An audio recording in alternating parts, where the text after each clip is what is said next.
Hello people, como vocês estão? Espero que bem.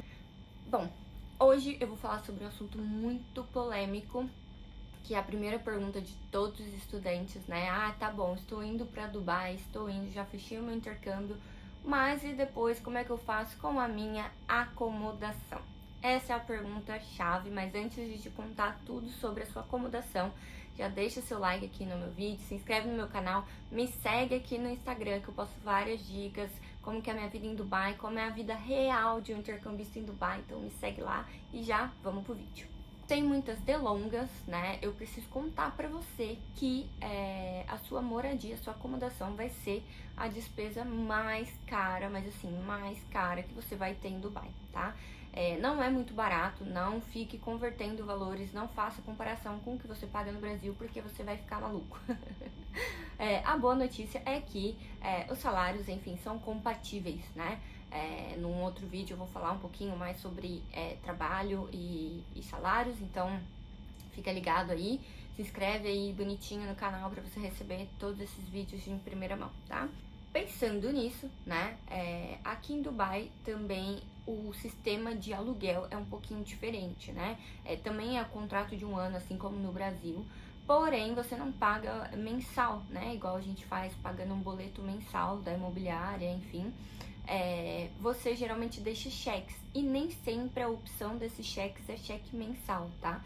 Eu poderia dizer que na menor parte das vezes, geralmente são cheques quadrimestrais, ou semestral, ou 2, isso vai depender da sua negociação ali com a imobiliária, mas geralmente são 4 cheques, tá, gente? Então, imagina, é uma bolada, né? Pra você, intercambista, que tá vindo ainda se descobrir o destino, né? Ver se gosta da cidade. Então, assumir um contrato num longo prazo dessa forma, né? De um ano, é um risco, eu diria. Porque primeiro você precisa chegar, se ambientar, né? Procurar um trabalho, de repente não é o que você gosta, ou de repente, sei lá, você tem outra oportunidade, arruma um trabalho que te oferta acomodação, porque isso é muito normal. Então aí, poxa, você vai fazer um contrato de um ano, entendeu? Então, tudo isso são pontos que você precisa considerar, assim, desde antes do seu embarque. Então, pensando nisso, o que é muito comum aqui em Dubai, que é o que eu vivo hoje, por exemplo, é morar em apartamentos compartilhados. E aí, neste formato, você tem um leque de opções, né? A vantagem de morar num apartamento compartilhado é que você pode morar em regiões excelentes, como Dubai Marina, JBR, que é a praia pública, JLT, Al Barsha, todas essas regiões que são mais centrais, né? Então, Business Bay também é uma opção legal, tem apartamentos legais, são regiões mais centralizadas, perto de metrô, então facilita bastante a sua vida nesse sentido, tá? Bom, então vamos aí aos valores, né? É muito importante considerar que tudo depende de muita coisa, né? Então depende das suas prioridades, do seu estilo de vida, se a sua prioridade olha, gente, cadê a palavra? Eu ia falar salvar, mas não é salvar, save, mas é guardar dinheiro. Se a sua prioridade é guardar dinheiro, se a sua prioridade é ter mais liberdade, privacidade, então vai depender de tudo isso, tá? Eu vou falar da minha experiência. Eu no início não queria gastar muito porque eu ainda não estava trabalhando, né? Então a minha ideia era, ok, tenho que dividir um quarto com quantas pessoas, desde que seja um lugar limpo, organizado, tá certo. Então quando eu fui morar inicialmente com mais 3 pessoas num quarto, tá?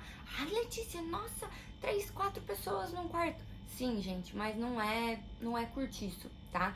Quando eu falo isso as pessoas se assustam, mas no final desse vídeo aqui eu vou deixar um vídeo que eu tenho de alguns quartos, quando na época eu mandei para meus familiares e tudo mais, de alguns quartos que eu já morei. E não, gente, não é um curtiço, não é uma bagunça, né?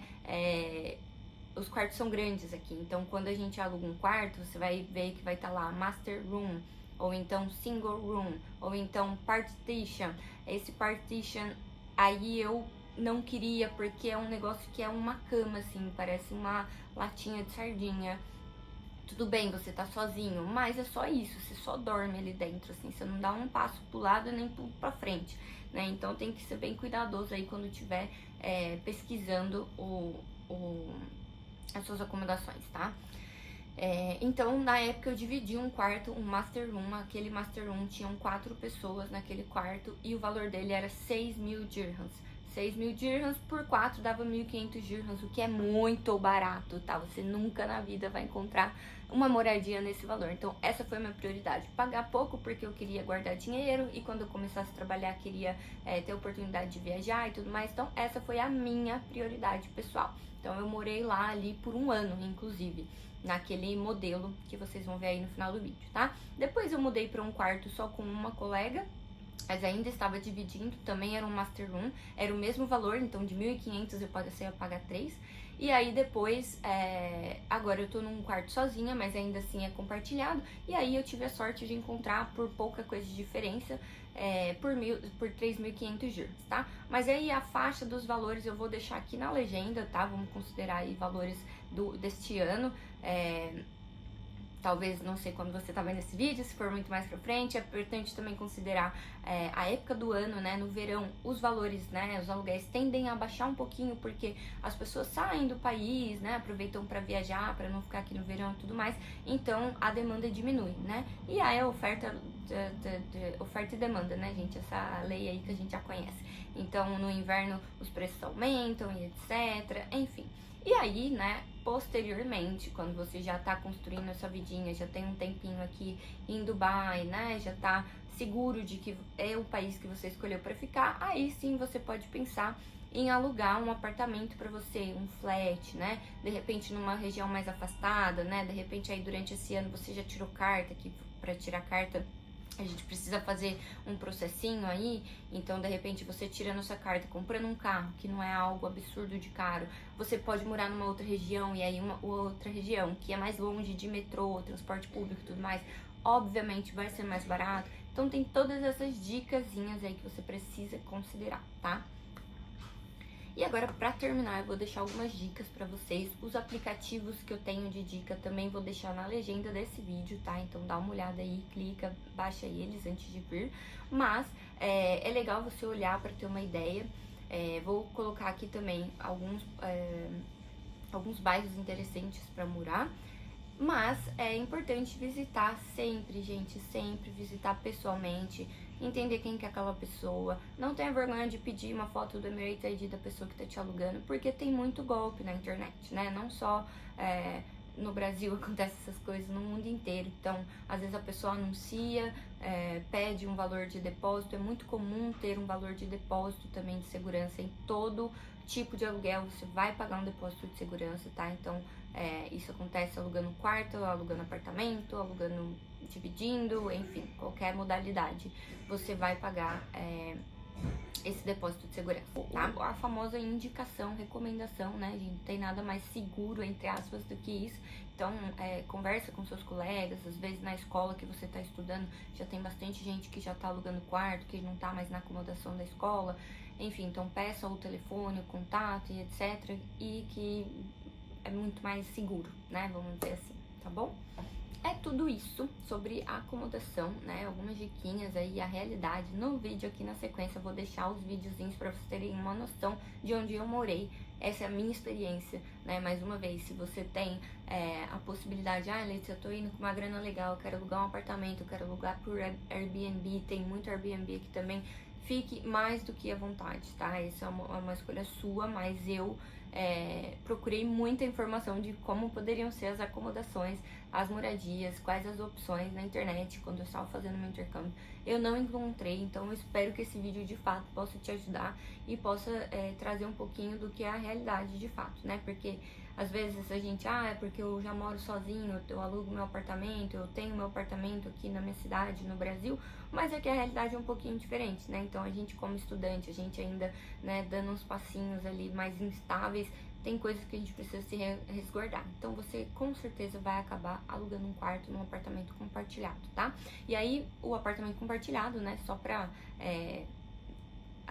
acrescentar aqui essa informação que acho que eu não mencionei, o seu quarto individual, às vezes o banheiro é compartilhado com algum outro quarto, ou às vezes ele é dentro do do seu quarto, aí vai depender, né? Um master room, por exemplo, ele tem um banheiro dentro do quarto, individual, mas ele vai ser mais caro um pouquinho também. Agora, se você dividir com outra pessoa, você consegue pagar um pouquinho mais barato, tá? E aí a cozinha geralmente é compartilhada, cada um tem seu espaço na geladeira, cada um tem seu espaço no armário. Via de regra as pessoas respeitam muito bem. Eu, pelo menos nos apartamentos que eu morei, nunca tive assim tanto problema. Obviamente já teve uma coisinha ou outra dali, ai, fulano não limpou, mas aí às vezes o pessoal faz grupo no WhatsApp. Então assim, vai depender, né, da sua relação com as outras pessoas e da sua sorte também. Pode ser que seu apartamento só tenha gente chata, só tenha gente suja, né? Mas quando você vai visitar o apartamento, você consegue ter uma ideia em relação a isso. Então, fique atento a todos esses pontos, tá bom? Um beijo, até o próximo vídeo.